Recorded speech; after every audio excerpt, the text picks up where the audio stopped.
أفرمي وجاءت سكرة الموت بالحق.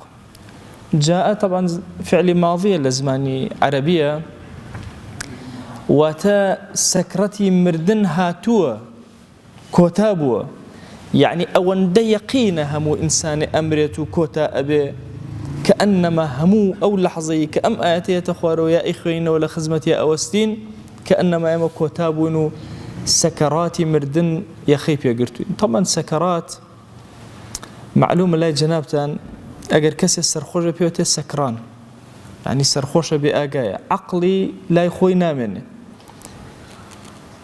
لقرآن شأم وشي سكرت كبو مردن بكارهات وهرواية، يعني أوندنا رحت أو كاتي سرمرقا إنسان عقلي لا يخوينا منه بوي وشي سكرت بكارهات. وكلمة يكي زور دقيقة لقرآن بيروزاك بكارهات. أفرمي وجاءت سكرة الموت بالحق، براسي آزارو إيشيكي كشن دي وهاي مردن كعقل إنسان هل أقري براستيها تسر إنسان كانوا هاتوا.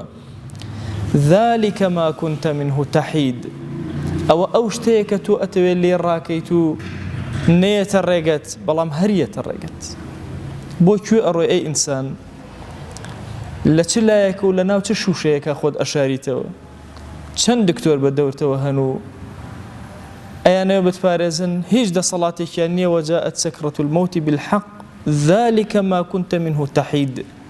نخوشك علاج بكاريني هول أدي، طبعا علاج بكارهنان بشكل لعبادت كإنسان بكارين.